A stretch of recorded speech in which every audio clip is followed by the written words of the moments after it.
There's always two sides to everything. There's the good and there's what can be exploited, right? And so what I love to do is invite people into the idea of looking for the good in what is here to stay and how to inform on where it goes by how you're using it.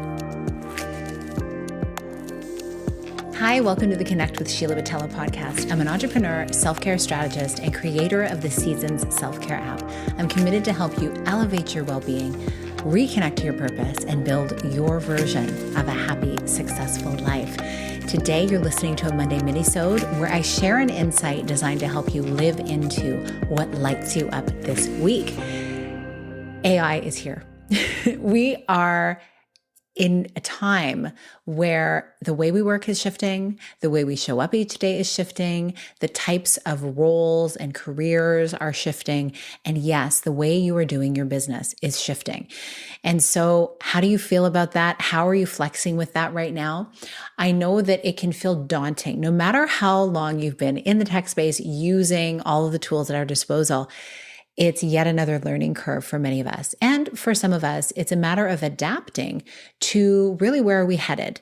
And I've been involved in a lot of interesting conversations lately about AI and about what does this mean for our future and how will things shift. And it reminds me of a time literally 10 years ago, maybe 15, definitely 20, where there were careers and there were businesses that did not even exist. And the idea, in my mind anyway, didn't even exist either. And so it shows you that in a short amount of time, things can really, really change. So the question becomes, how are we adapting during times like these? And how are we showing up with integrity, with a deep connection to our purpose in our work? And what is the way forward? And how do we adapt with these new tools in this new landscape? I love, as an optimist, to look at the positive side of things. Typically, that's just kind of how I roll. And I know there's always a flip side. And so the key thing I always love to run everything through the filter of is integrity. And that means any decisions that I make in my life, in my business, in anything that I'm doing, I run it through this integrity filter to see how does this stack up against what is important to me and what I value. One of the things I value the most is human connection and presence and kindness to other humans. And if you're listening to this podcast or watching it, you're obviously, this is in the self-help, one of the self-help themes in the podcast world, as well as entrepreneurship and wellness. And so I'm guessing that these things are important to you too. And so when I think about how times are changing and the different technology, how it's all moving and shaking and rolling, how do we harness it in a kind-hearted way, in a way that helps everyone? And how do we go about moving forward into this new era where it feels like the Wild West again? I say again because let's think about all the industries that have shifted economic times and the way we live over the decades and decades and decades that we've been here or that we've looked back on in history. I remember when computers were not a thing. I remember when the internet was not a thing. Cell phones, smartphones, they were not a thing, at least not in the day-to-day. And I guess they were brewing somewhere in the background with whoever was developing them long ago. However, for them to be in our day-to-day lives, that was something that we all had to adapt to. And I love to joke about it because, so my kids are 16 and 18. And when they were young, my husband and I decided that we did not want to have them be on devices all the time. We really wanted them to be out in nature, moving their bodies, reading books, writing things. We just felt that these are things that I think are healthy for all of us. And at a young age, while their brains were developing, we just made that decision. And everybody gets to do it a different way, right? So we did that. However, in their friendships and peers, many people were starting to get smartphones when they were like 9, 10, 11 years old. And we decided, no, it's not going to happen until you're a teenager. And you're home. Like, who are you going to call? And then we realized, okay, nobody uses phones to actually phone anybody, right? When was the last time you made a phone call on your phone? I'm just curious. Take a little mental note of that one. And so as we thought about that, it was like, oh, it seemed revelatory at the time to make a decision like that. And then later on when they were teenagers, we did get them each a phone. And in doing so, though, they were asking and asking, not too many times, but enough times to be like, well, so-and-so has a phone and they're this age. And I reminded them, well, mom didn't get a phone until she was like 30. And so that kind of gave them pause for a moment. And they said, what? Really? Like, how is that? And really, there was a time where we just didn't use the technology in the way that we do now, obviously, right? So anyway, that shut down that conversation. I share that to say this. What is brand new and we don't know how it's all going to work out today is going to be commonplace tomorrow. And it appears AI is one of those things right now. And I believe, like anything, technology and otherwise, there's always two sides to everything. There's the good and there's what can be exploited, right? And so what I love to do is invite people into the idea of looking for the good in what is here to stay and how to inform on where it goes by how you're using it. So showing up with integrity with whatever kind of automated tools you're using is super important, not just for you, but for the way the technology advances. That's the first point.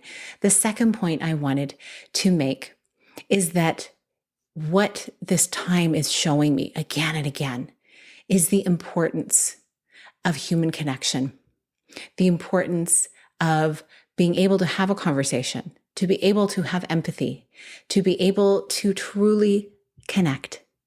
And as you know, connection is one of my highest values. If you've been listening to the show for a while, I say that a lot.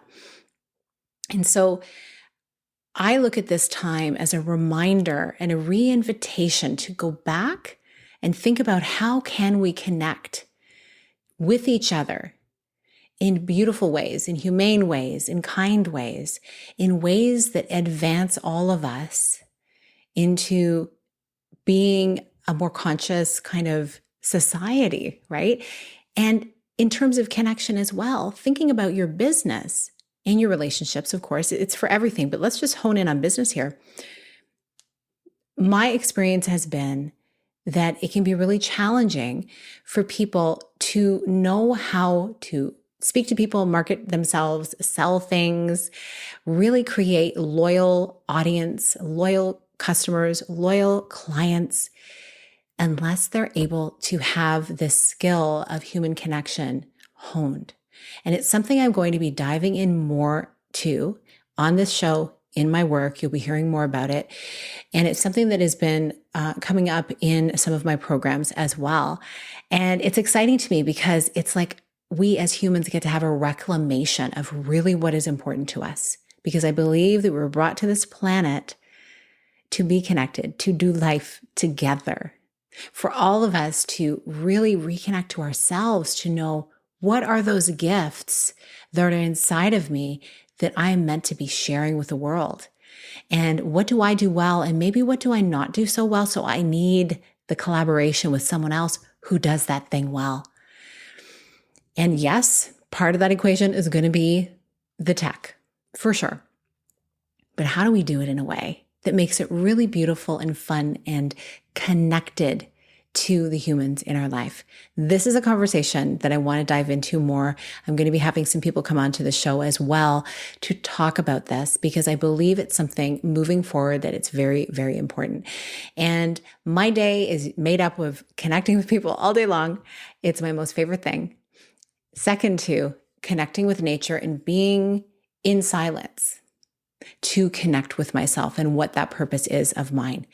And I really believe that we need to make space for that. And that's why in my app, the Season Self-Care app and the Season Self-Care for Business program and the other various offerings in there are really an invitation for you to do just that, to get quiet and connect with yourself, to make sure that you're on the path in your life, your relationships, and your business that makes sense for you.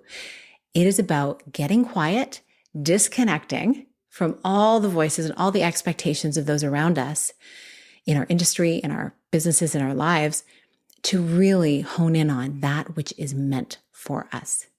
So I invite you into that, even in some small way this week, to take some space and think about, how does this land for you? How are you approaching this time in the world? And how can you benefit and help others by, yes, using the technology, but also really finding new ways to connect in beautiful ways with other people? So I leave that with you today.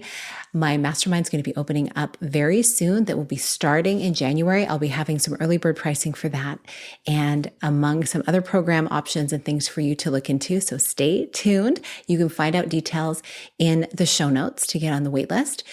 And I wish you a beautiful rest of your week, really being strategic with your time so that you have agency over your thoughts and your future. I wish you all the best. Big blessings.